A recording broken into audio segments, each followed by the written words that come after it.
Good day, everybody. The title of my talk is Meskoob, contemporary voice who is still contemporary. Now, and 15 years after the death of Meskoob in exile, we have come together on this virtual occasion to honor the memory of him, or as we say in Farsi, ta yad o ra zinde konim. That means to keep his memory alive. Whenever I think about him, the word yad means memory, remembrance, comes to my mind. Let's say as a main idea or a leitmotif that is registered explicitly or implicitly in Meskoob's reflections on literature and language. Yad cannot be translated fully into English as memory. It means something more, such as its Hafezian usage as part of the compound verb bayad avordan in Hafez poetry.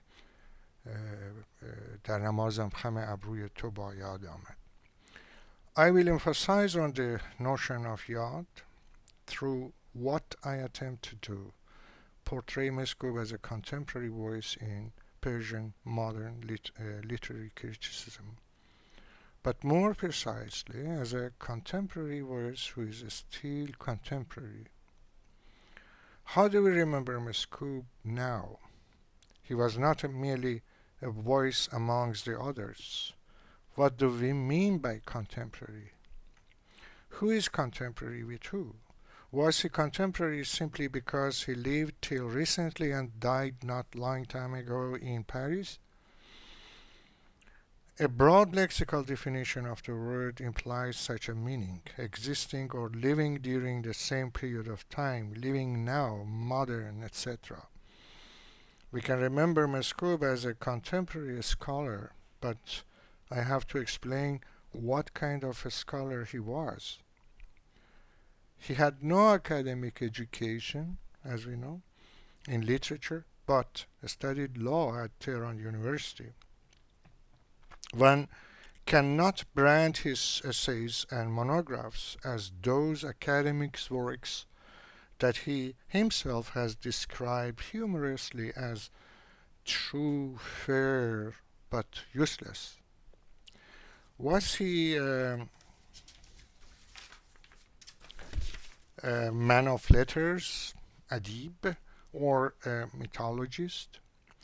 Being a man of letters conveys a pedantic characteristic that hardly one could attribute to Meskoob, and yes, the Iranian mythology was partly his working material, but we know that what he searched for in myth was its inherent recurrent pattern or patterns in time rather than its structural relations in the past.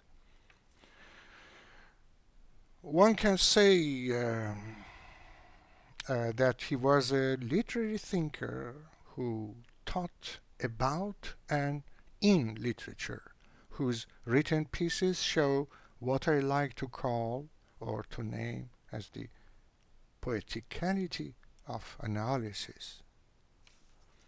Who was Meskoob contemporary with? As Paul Dumas once said in an interview, there are all kinds of contemporaries.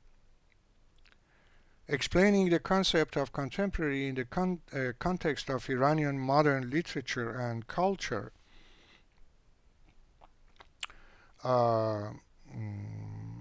is not an easy task if we do not want to apply the word only in its lexical sense.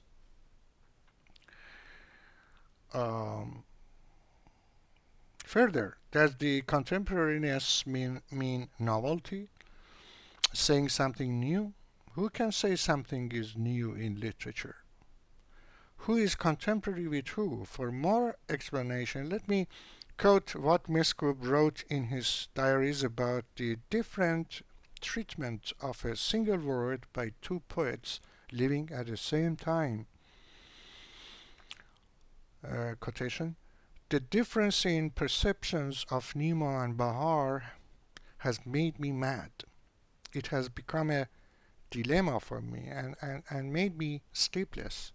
The difference is apparent, but I don't know what it is and where it is rooted in. For example, Nima's perception of night compared to Bahar's, Malik al Bahar. Nima and Bahar live at the same time, but as two uneven instances of contemporaneous, we could say. And more, was Nima contemporary with Hidayat, who didn't understand Nima's innovative or advent of Nima in Persian poetry?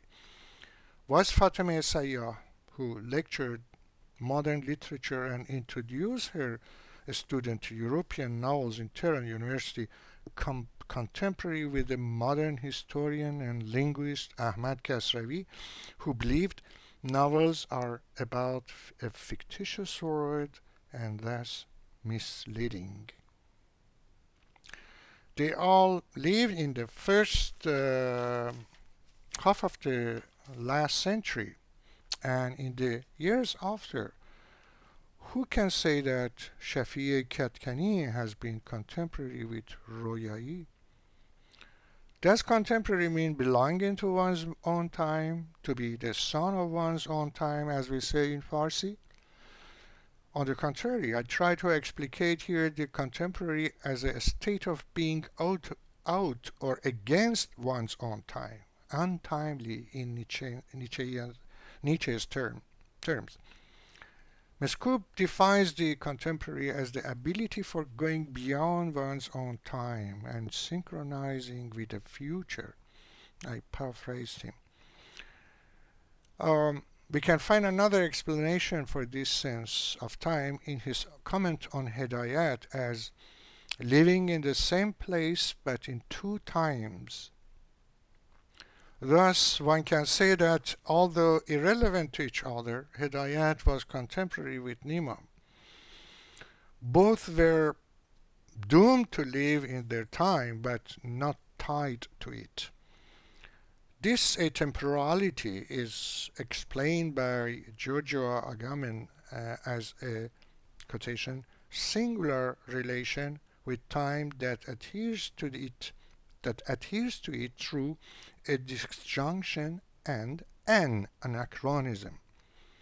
End of quotation. It is in this relation that the subject could perceive what Agamben mentions as a light in the darkness of the epoch. A light that directed the subject by infinitely distance itself from her or him. The contemporaneous in this sense, according to Agamben, is an awareness that arises in the form of an already, in quotation, that is also a not yet, again in quotation. Meskoob was the son of his time, but not so tied to his time that he could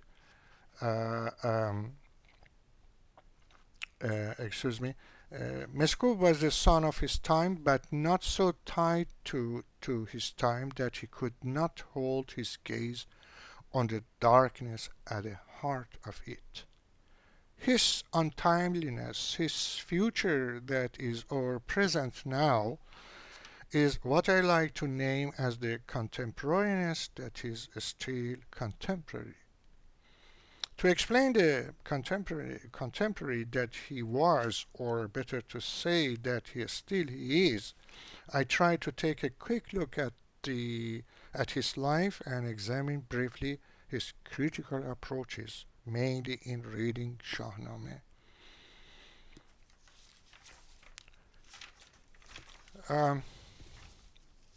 As we know, he lost his faith in communism in the prison years after the coup in 1953, and it marks a turning point in his life, as we know.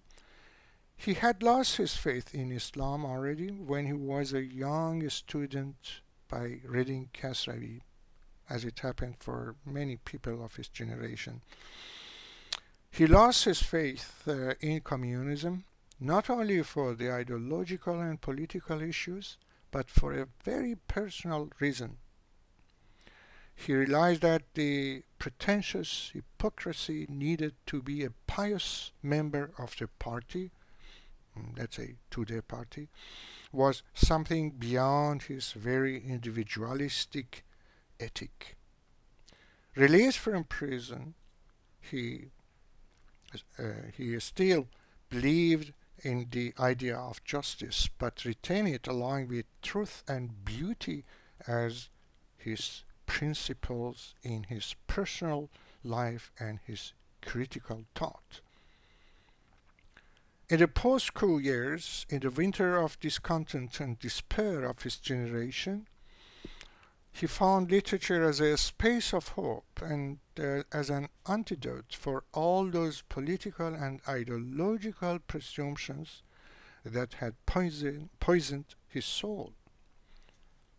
It didn't take long before he came to know the wonder of Shahnameh. I put it in the quotation marks. This is the exact expression of Meskoob himself, and found it as a basis for his critical pursuits. Shahnameh for him was not a mere object of study. He saw in it a content that he named later as lightness and loftiness, in quotation, of the Iranian culture against its historical lowliness and darkness, again in quotations. He also found in Shahnameh a language that compensates for all the misfortunes of being Iranian. I'm paraphrasing him. He started to read Shahnameh as a desired history of a nation versus a factual history. Untimely enough, he came to know this when untimely enough when the leftist cosmopolitanism, banal nativism, and political Islamism were dominant discourses, and Iran was a lost, if not a forbidden word in the most modernist literary expressions. Meskoob amazes us with the vast range of his reading, and I would like to add his amazing fascination with painting and museums. He still has so much to say to us, not only in his long works, but in his fragmented notes and commentaries on what he used to read. Along with the canonical and modern Persian literary texts, his close reading of the world literature and philosophy show another aspect of his contemporariness, that is, being contemporary with and in one's own world. This can be seen as his constant effort to think about the other's words, literary or philosophical, and not just to translate or paraphrase those words, but appropriate them to maintain the intuitive and original views of his own. The views that today we find amazingly relevant and in accordance with the most recent critical trends. I try to single out some instances of his views, and to do this, let me take a quick look at just one of his books, a monograph on Shahnameh with such a humble title, "The Gift of Ant." Armaghan Moor. It refers to a fable about Solomon. What is striking in this work, is the text-oriented approach of Meskoob to Shahnameh. Meskoob seems well informed about the historical and mythological implication of the text, but He treats Shahnameh first and foremost as a literary text. Alongside this orientation, one can see his analytical method, a rare trait that one hardly finds in the academic, mostly descriptive, historical or more philosophical works on Shahnameh. Applying this textual strategy can be seen in his first monograph on the tragedy of Siyavush, which Meskoob further developed and applied in his later works on Shahnameh or Hafez. It is not overstating if one says the history of contemporary Shahnameh studies in Iran can be divided in two periods, before and after Meskoob. In dealing with the literary text, as he mentioned in the preface of the book, he tries not to find out the nouns of the text, but its unknowns, or, in his own words, not just the other, but the more than other meaning or meanings of the text. What is this more than the other meaning of the text? I will try to answer this question by explaining what he has proposed in his other work, the Iranian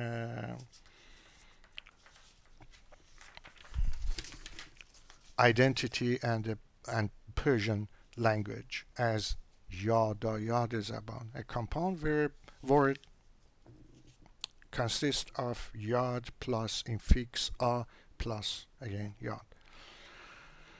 Deploying such a strategy, Meskoob views Shahnameh as a singular, unrepeatable text that consists of repeatable narrative instances at what recently has been theorized as literary event versus historical event. Surprisingly, we can find a definition of literary event in Meskoob's word as an event that seeks to exceed from its historical limits to relate itself to the present world. In parentheses, the present word of the text, I should add. Unlike the historical event, the literary event as a noun event, by definition, always asks us to read it in the form of a fictive tense.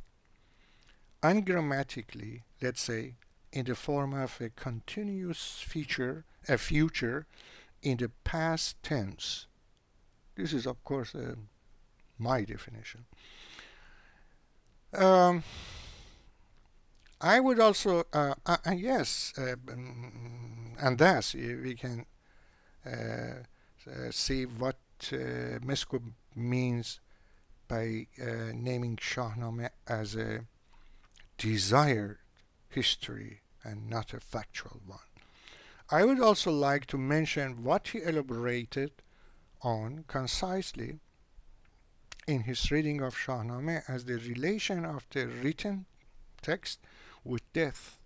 Shahnameh, according to Meskoob, pronounced this relation as positioning the written sukhan by the poet against death, to pass beyond it, to pass beyond death and revive in a name. Thus, writing is not the entrance of death, according to Shahnameh in Meskoob readings, as it is presumed in the post-structural stories, and text is not the coffin of the poet. Yes, one can state that the author is dead, but the poet is alive. The poet is alive, but how? Where? Let me return to the beautiful idiom and in his words, in Meskoob's his own words, he mentioned it as a very chic word in Farsi, of yad, introduced in his book Iranian Identity and Persian Language. I can roughly translate it as a I can roughly translate it as a playful memory of language.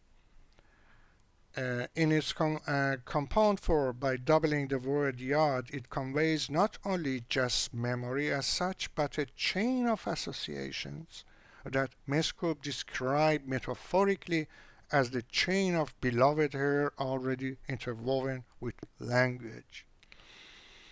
I have proposed the word in one of my work as an equivalent in Farsi for the term intertextuality. But soon I realized that it implies something more than implicit or explicit relations of the text with the other text. Intertextuality by definition. Briefly saying, yadayad or yadayad zaban or yadayad of language implies the same meaning that the term intertextuality does, but it implies a certain plenitude that in most theories of intertextuality is presumed as a lack, as voidness in language. It conveys what is defined as intertextuality, such as the quotation without quotation marks in the text, Roland Barthes, textual interaction produced in the text, Kristeva, the anxious residues of the precursors words in the text, Harold Bloom, but at the same time it calls into question the primacy of text over the subject as it prescribed by the orthodox theorists of intertextuality. It suggests that writing as a transitive verb does not only entails a direct object, but that one always writes for someone to read its indirect object. For such a transmission to be meaningful, it cannot be done in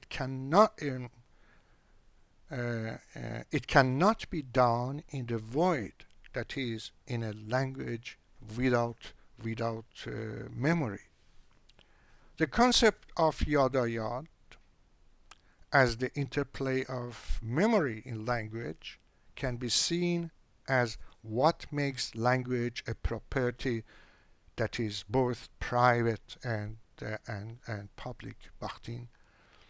It preconditions the two phenomenological moves of the retention and pretension to be maintained in the process of verbal perception. Thus, even one can say, cautiously of course, that it precedes the Derridean motive of trace that comes before sign, but from where? And lets the sign refers to other signs in an intertextualized piece of written or spoken language. And in short, yada is not connotation but invokes a relation between the word and its past as its full meaning projected in all that it connotes. Let me repeat this sentence. It is not connotation but invokes a relation between the word and its past as its full meaning projected in all that it connotes. As the interplay of memory, yad unfolds itself purer than anywhere else in what Heidegger contemplated as the poetic language, where language speaks to us in what has been spoken. This is the exact Heidegger words, where language speaks to us in what has been spoken.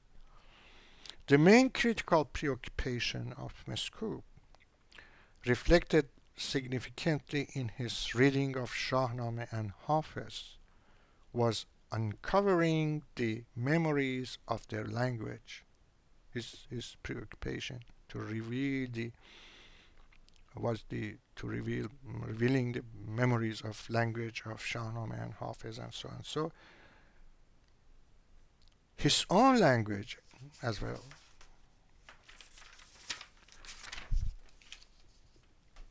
in which the language in which he taught and wrote.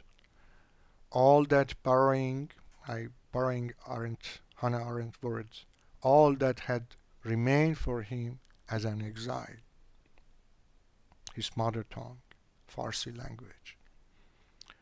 To sum up, I would like to redefine the contemporaneous of Meskoob as a call, as an invitation for us now and by him and after his death. He invites us to listen to the language of Shahnameh, Hafez, to inhabit in it and let it speak to us, reveal all of his yad to us and for us. Thank you so much.